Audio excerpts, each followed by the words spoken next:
Oi, Lu, tudo bom? Bem-vinda ao time. Wallace, tudo bem? Todo mundo marcando presença.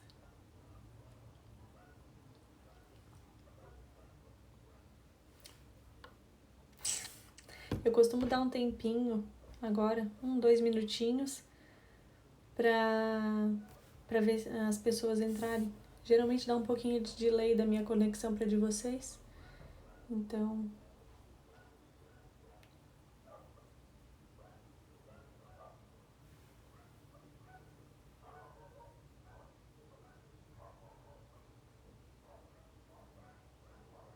eu acho que eu vou pra próxima live pensar numa música, alguma coisa antes, né? Senão eu fico com cara de paisagem aqui, nesse minutinho.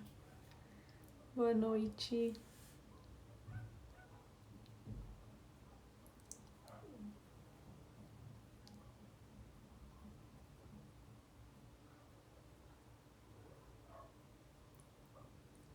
Todos bem? Me ouvem bem?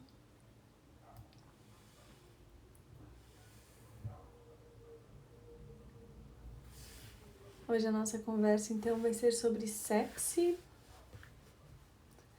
A gente vai debater os guidelines mais recentes. Deve sair um novo agora esse ano, talvez não, por conta da Covid, né? Que deu uma atrapalhada. Mas para o ano que vem a gente imagina que sim, porque geralmente eles vão revisando a cada 4 anos. Esse que eu tenho aqui é de 2016, tá? A gente tem fácil acesso a eles. Quem promove é uma entidade que chama Surviving Sepsis Campaign. E aqui no Brasil quem defende muito essa bandeira é a doutora Flávia Machado, através do ILAS, né, que é o Instituto Latino-Americano para Sepsi. Tô gostando de ver, o pessoal do time Bom Plantão está marcando presença. Vamos lá. E aí esses guidelines, eles são bem interessantes porque eles abordam tudo que a gente precisa saber quando o assunto é sepse, paciente grave com sepse. E desde a nutrição desses pacientes, mas eu vou focar mais agora no início, especialmente na parte de ressuscitação volêmica, o pacote da primeira hora, que eu acho que é o mais importante para a gente saber, que é o que de fato salva vidas, né? Então vamos lá. Quando que eu penso em sepse? Sepse, então, ela é uma condição que ameaça a vida e ela é caracterizada por uma resposta exacerbada do hospedeiro a um insulto infeccioso. Então, por um lado eu tenho um patógeno, por outro lado eu tenho um hospedeiro que hiperreage, então ele vai causar esse quadro mais grave por conta dessa reação exacerbada, tá? E até então, 2012 ainda, os guidelines eles falavam numa definição de sepse, sepse grave e choque séptico, baseado em parâmetros hemodinâmicos de disfunção orgânica, mas nesse último guideline, o que eles definiram foi que sepse seria quando o paciente tivesse disfunção orgânica, e aí na porta da emergência a gente pode avaliar pelo Quick-SOFA, que é uma escala com 3 parâmetros: frequência respiratória acima de 22, PA sistólica abaixo de 100 ou alterações de nível de consciência. Então, tendo 2 ou mais desses sinais, o paciente teria um quadro de sepse. Ou para os pacientes internados em UTI, que geralmente a gente tem um pouco mais de exames para poder avaliá-los, Marininha. Esses pacientes, quando eles tivessem uma variação de mais de 2 pontos no SOFA, eles teriam um diagnóstico de sepse. Então, aqui, sepse é claramente associada à disfunção orgânica. E o choque séptico, ele seria quando o paciente, além de sepse, né, além de ter essa disfunção orgânica, ele cursa com uma hipotensão que é refratária, desculpa, à administração de volume. Então, ele tem essa hipotensão refratária, ele geralmente cursa com uma hiperlactatemia e cursa também com uma necessidade de droga vasoativa, tá? Mortalidade pela Surviving Sepsis Campaign, em torno de 25%, mas aqui no Brasil a gente sabe que é mais alta, principalmente nos quadros de choque séptico, ela chega perto de 50%. Então, por isso que é tão importante a gente saber identificar o paciente, saber quando que a gente pensa em sepse, tá? Então, toda vez que um paciente tiver um processo de infecção e associado com disfunção orgânica, no mínimo é sepse, se ele tiver chocado, choque séptico, tá?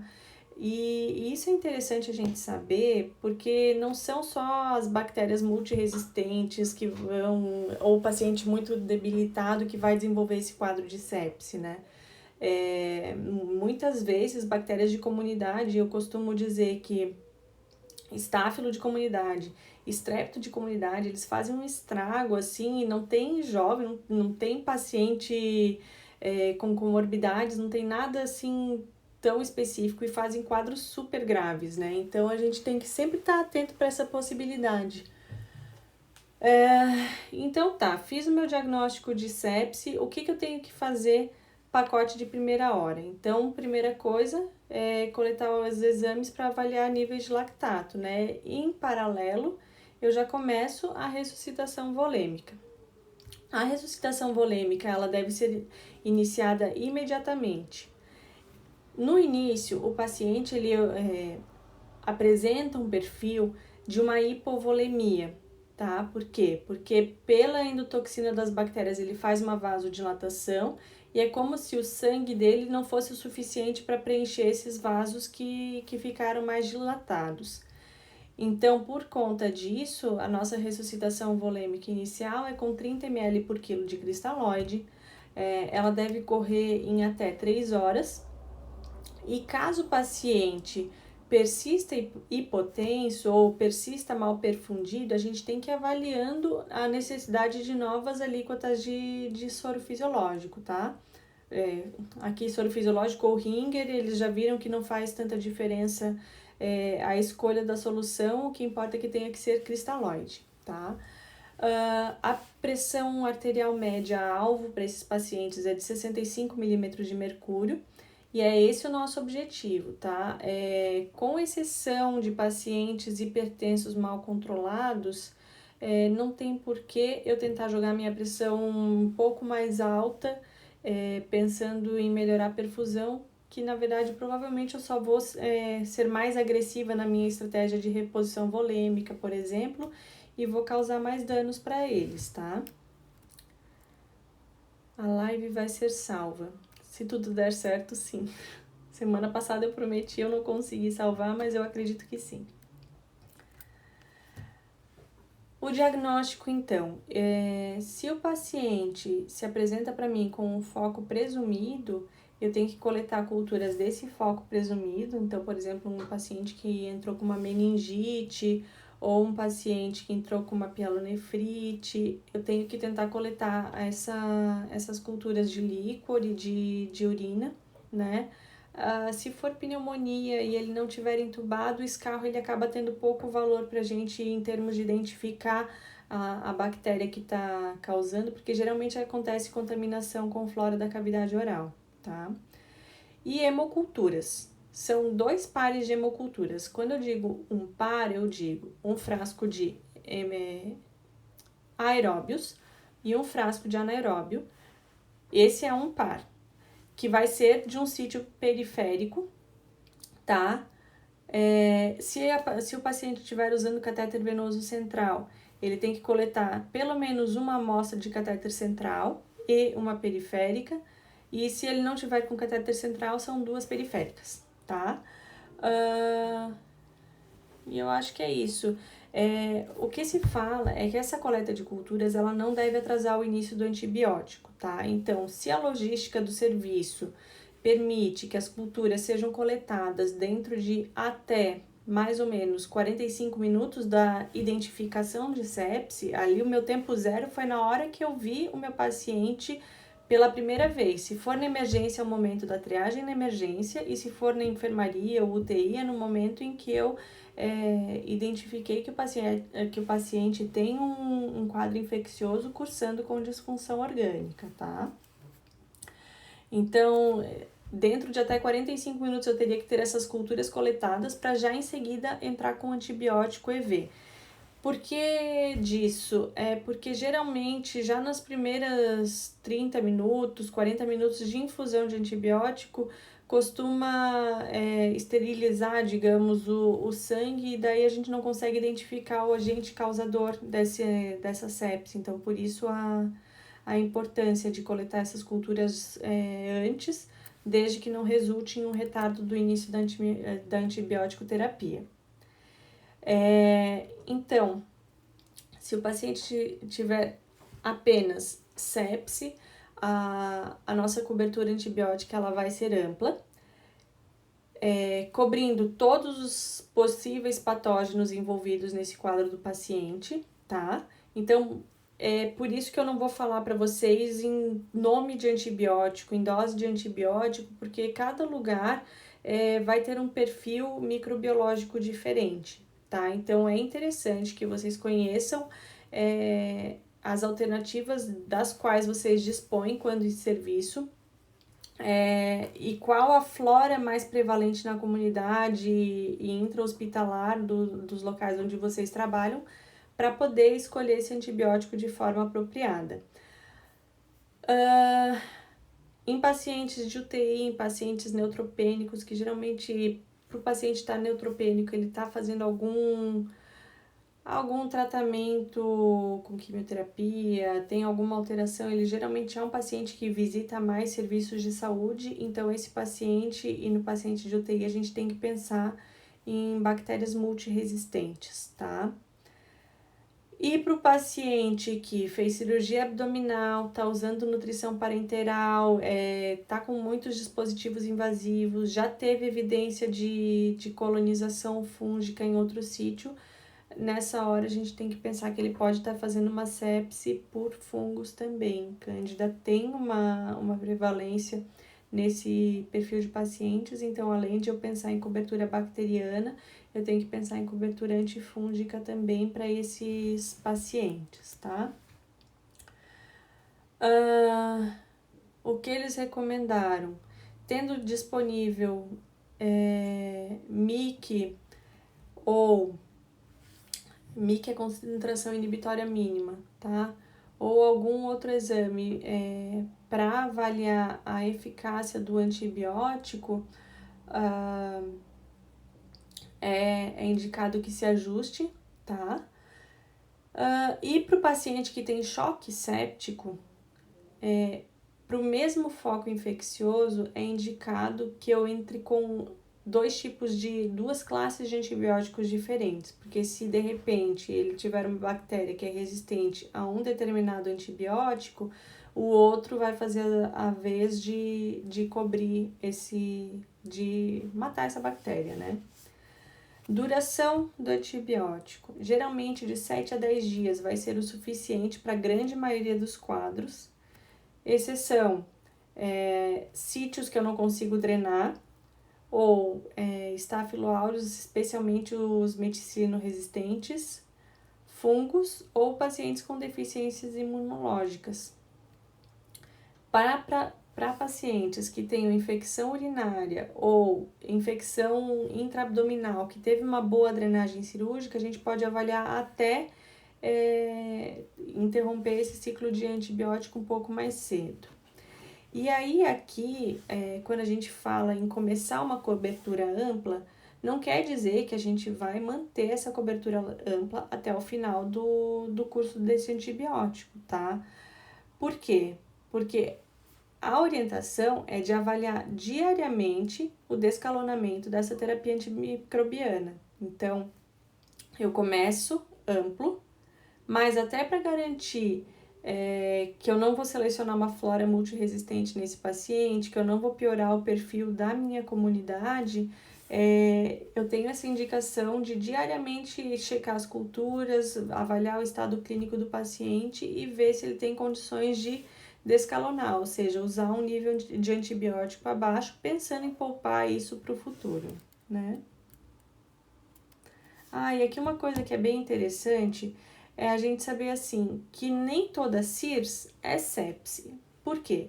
Porque paciente queimado faz um perfil inflamatório super feio, então eles ficam com febre, com taquicardia, com hipotensão.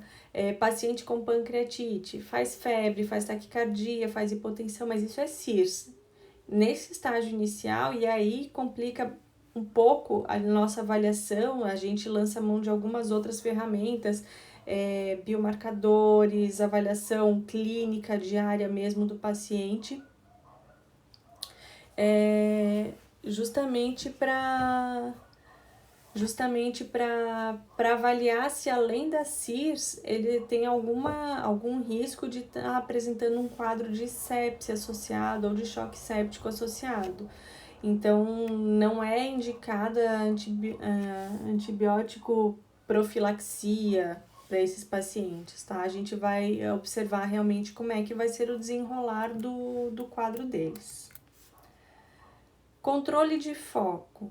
O controle de foco, ele vai ser ou cirúrgico, né? Naqueles casos, por exemplo, uma colangite ou um abscesso abdominal. Então, eu tenho que procurar deixar meu paciente clinicamente o melhor possível para que ele vá para o centro cirúrgico numa condição boa e consiga tolerar bem esse procedimento. Então, no momento em que eu conseguir pelo menos entrar no caminho da estabilização, ele já tem que ser drenado. Eu não posso ficar postergando isso também na tentativa de estabilizar o paciente, porque eu só vou conseguir estabilizá-lo no momento em que ele de fato drenar esse sítio infeccioso, né? E outra coisa são os dispositivos invasivos, que eles têm que, por exemplo, catéter venoso central, sonda vesical de demora. No momento em que eu identifico uma sepse e que eu suspeito que ali pode ser o foco, eu tenho que trocá-los imediatamente, tá? Eu coleto as culturas do catéter e troco o dispositivo. Então, ressuscitei meu paciente, fiz o volume para ele, 30 ml por quilo de cristalóide, mas ele continua hipotenso. Nesse momento, a gente tem indicação formal de começar, então, a associar as drogas vasoativas. Droga vasoativa de escolha pra gente, a norepinefrina. Os serviços, eles têm diluições diferentes, então, também não é algo que eu possa passar para vocês aqui. Eu acho até que a gente vai fazer uma live sobre suporte vasopressor um pouquinho mais para frente, com essa intenção de orientar um pouco prós e contras, efeitos colaterais, os receptores que se ligam. Mais de cara, assim, a droga vasoativa de escolha é a norepinefrina. Pode ser associada à vasopressina para esses pacientes, tanto com a intenção de jogar a PAM para o alvo de 65 milímetros de mercúrio, quanto na intenção de um paciente que está usando norepinefrina numa dose muito alta, eu posso associar a vasopressina pensando em diminuir um pouco essa dose de norepinefrina que o paciente está usando.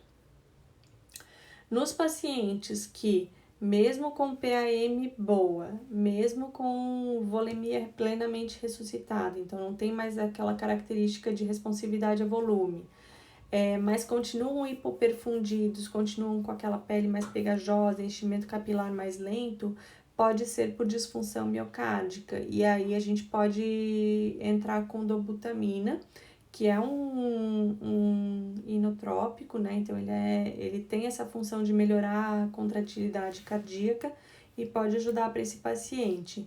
E aí uma coisa que o guideline orienta é que a partir do momento que precisou de droga vasoativa, é uma indicação formal de instalar uma pressão arterial invasiva.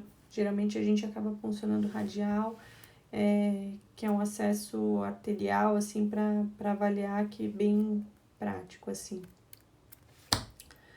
Corticoide na sepse é quando eu ressuscitei meu paciente, mas ainda não foi existe uma suspeita, por exemplo, de insuficiência adrenal associada e que por isso a adrenalina, que é o que vai virar norepinefrina, não está funcionando de maneira adequada. Então, a dose de corticoide é hidrocortisona 50 mg de 6 em 6. Transfusão sanguínea vai respeitar limiares de pacientes clínicos comuns. Então, se o paciente já estiver estável, o meu nível de hemoglobina alvo é acima de 7 gramas por decilitro. Esses pacientes de sepse, vocês vão ver que uma das disfunções orgânicas que eles podem fazer é justamente disfunção hepática. E aí, quando ele faz disfunção hepática, costuma alargar o tempo de protrombina dele, tá? Mas, se ele não estiver sangrando, não tem indicação nenhuma de eu entrar com plasma fresco congelado para esses pacientes. Ele vai ser reservado apenas se sangramento vigente na presença de coagulopatia, tá? E plaqueta profilática, se contagem de plaquetas abaixo de 10 mil ou abaixo de 20 mil se tiver risco de sangramento. Caso o paciente precise ser submetido a procedimento cirúrgico, a gente vai jogar essas plaquetas acima de 50 mil, costuma ser um nível seguro para cirurgia abdominal, torácica, caso seja necessário. E aí, oftalmológica e neurocirurgia é acima de 100 mil o limite. Para os pacientes que entrarem em falência respiratória, então, e desenvolverem SARA por conta da sepse, a indicação do guideline é de ventilar esses pacientes de acordo com o protocolo ADSNET. Então, volume corrente de 6 ml por quilo. Ali ele ainda fala em pressão de platô abaixo de 30, mas como eu falei para vocês no início, esse guideline é de 2016. Eu acredito que no próximo eles já alterem isso também e joguem para driving pressure abaixo de 15, que é o que a gente tem usado agora. Pronace PF abaixo de 150 e procurar usar a estratégia de alto PIP alta, para os pacientes que têm SARA em consequência da sepse. Eles não se manifestaram muito sobre o uso de ventilação não invasiva, é algo que é seguro para os pacientes desde que não atrase a intubação, tá? Então, assim, se o paciente está chocado, a gente tem que pensar assim, que o esforço respiratório é mais uma coisa que ele vai ter que fazer nesse contexto de sepse, sabe? Então, se o cara já tá chocado, não tá indo muito bem, não tem por que a gente ficar postergando, sabe? Uma coisa é um paciente que chegou com uma pneumonia comunitária, que parece só um pouco cansado e veio com uma sepse. Outra coisa é um paciente, por exemplo, que veio com um choque séptico de foco abdominal. Não tem por que eu ficar esperando esse paciente descompensar, entubar ele numa condição ruim, sabe? A gente pode se antecipar alguns contratempos, né? E aí eles orientam também todos os cuidados de prevenção de PAV, cabeceira elevada, higiene oral, mobilização precoce, despertar diário, isso tudo pensando em tirar o suporte ventilatório o mais breve possível, né? Assim que ele deixe de ser imprescindível para o paciente, tirar esse suporte ventilatório. Sobre analgesia e sedação, eles orientam então esse protocolo de despertar diário, procurar deixar a sedação o mais leve possível. Controle glicêmico para esses pacientes, o HGT, o alvo, vai ser entre 80 e 180. Se a gente percebe que o paciente, se ele tiver 2 HGTs, HGT é o hemoglicoteste, tem lugar que chama de destro, eu acho que é isso, aquela picadinha. Dois resultados deles acima de 180 já orientaria a gente para começar o protocolo de controle glicêmico intensivo, que é a insulina na veia. E uma coisa que ele chama atenção e que a gente tem que prestar atenção também é que muitas vezes o paciente está tão mal perfundido que o resultado do HGT ele não é fidedigno. Então, eu já vi casos de paciente que estava fazendo hipoglicemia na picadinha ali do subcutâneo mesmo, né? E no fim das contas, quando coletou a gaso, a gente fez também o da gaso e o cara tava hiperglicêmico, de tanta glicose que já tinha recebido por conta daquela falsa hipoglicemia causada pela hipoperfusão. Então, a gente tem que estar atento a isso. Caso o paciente desenvolva disfunção renal aguda e entre em um critério de urgência dialítica, eles costumam tolerar melhor as terapias renais substitutivas que são feitas de forma mais lenta, ou seja, a diálise estendida ou até a diálise contínua nas 24 horas. Porque como a máquina ela puxa o sangue para filtrar, geralmente aquilo de sangue que sai são 300 ml mais ou menos, aquilo que sai já é o suficiente para causar um estrago grande no paciente que já está com uma hemodinâmica assim mais ou menos. Então, se faz mais lento, eles costumam tolerar melhor. Indicações de diálise de urgência, basicamente acidose refratária, distúrbio hidroeletrolítico que eu não estou conseguindo corrigir de forma rápida, sobrecarga volêmica ou uremia. Bicarbonato, eu vou reservar para os casos de pH abaixo de 7,15, tá? E sempre atento tanto para os níveis de sódio quanto de PCO2 que o paciente tem.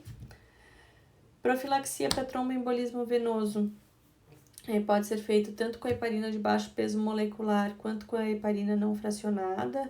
Os guidelines tendem a favorecer o uso da heparina de baixo peso, a enoxaparina, por exemplo, mas em UTI muitas vezes a gente se sente inseguro de uma certa forma de usar pelo risco de sangramento e de a gente não ter o que fazer caso o paciente sangre. E eles orientam também tentar associar medidas mecânicas, por exemplo, a bota de compressão pneumática. Para o paciente que está com choque séptico, a gente também tem que pensar em profilaxia de úlcera de estresse. Pela má perfusão que a gente vê por fora, ele pode ter também na mucosa intestinal, gastrointestinal. Então, por conta disso, está indicado o uso de inibidor de bomba de próton, que é o que é mais efetivo no fim das contas, omeprazol ou esomeprazol, para evitar que esse paciente faça lesão aguda de mucosa gástrica e acabe sangrando por ali. Com relação à nutrição, esse é o meu último slide. Preconiza-se que tão logo resolvido o choque, o paciente já pode começar a receber nutrição também, tá? Essa nutrição, ela vai ser uma nutrição trófica, né, no início, principalmente se estiver usando droga vasoativa, só com a intenção de não deixar o paciente em jejum absoluto, porque eles já viram que jejum realmente é algo que não é legal, favorece translocação bacteriana. Então, eles falam que a nutrição interaltrófica, e aí caso seja necessário para alcançar a meta calórica e tudo mais, associar a nutrição parenteral. E era isso do guideline, eu acho que eu consegui resolver bem para vocês. Queria saber das dúvidas agora, conversar um pouquinho. Ai, tá quente aqui dentro. Como é que vocês têm atendido os pacientes de sepse? Se ficou claro quem é o paciente de sepse?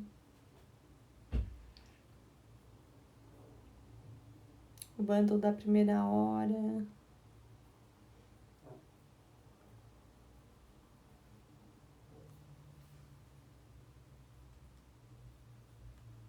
Corações. Tudo ótimo.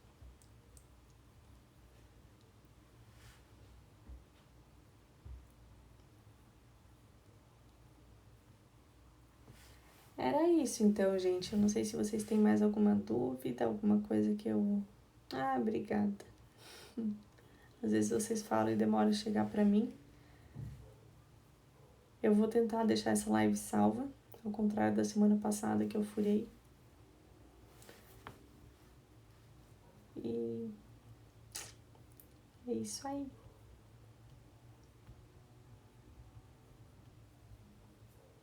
Amanhã sai um reel sobre definição de sepse. Sexta-feira sai o pacote da primeira hora. Então, tudo bem prático, bem explicadinho pra gente atender bem os nossos pacientes.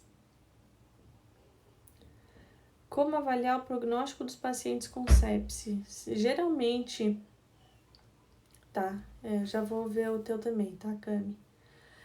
Geralmente, se o paciente é bem atendido, a gente consegue interferir positivamente na curva dele.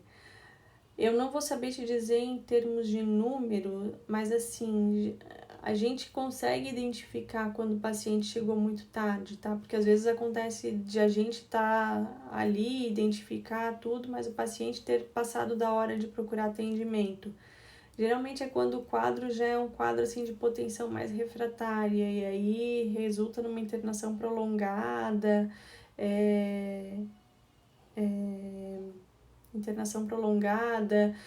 intubação, ventilação mecânica, é um paciente que já tem um prognóstico mais difícil, assim.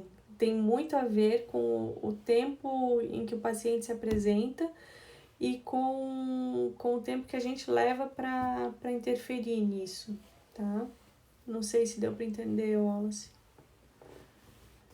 E aí a Cami perguntou se para o paciente diabético o protocolo de HGT muda.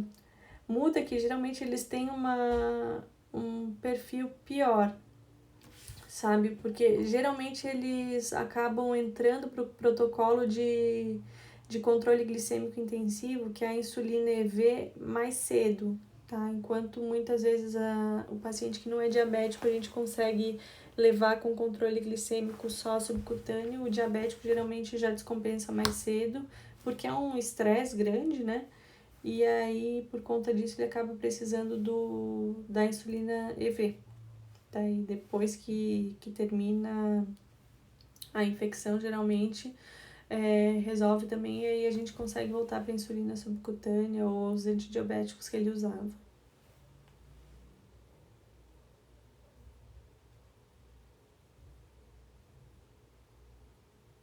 Mais alguma coisa? PA invasiva toda vez que o paciente estiver com choque séptico, tá, Laura? No momento em que eu precisei entrar com droga vasoativa, eu já tenho uma indicação formal de puncionar uma PAI nele, tá?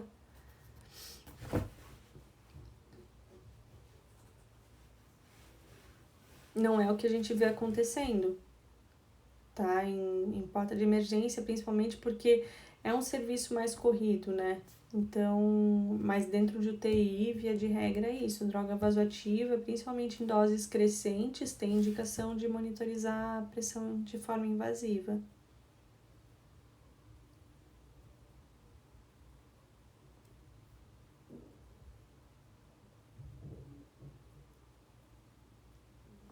A bebê chorou lá fora. Foi por isso que eu dei uma travada aqui no meio. Mas tudo bem. Se vocês não têm mais nenhuma dúvida, aqui é vida real, né, gente? Então, vocês já sabem que isso pode acontecer. E eu tô com uma cara aqui de Covid que eu acho que é falso negativo, meu. Mas tudo bem, vamos lá. Sigo isolada, me cuidando, né? E aí faço lives, né? Fazer o quê? Tomo uma dipirona e vai fazer live. Gente, muito obrigada pela presença de todos vocês. Tarsila e eu estamos muito felizes com a repercussão que o projeto está tendo, né? E seguimos à disposição para a gente conversar, para a gente elaborar novos projetos. Esse do time Bom Plantão vai ser bem legal. Gostei. Obrigada, Laura. Gostei muito dos vídeos. Acho que a gente vai aprender bastante juntos. Uma boa noite para todos. A gente vai se falando. Beijinho. Tchau, tchau.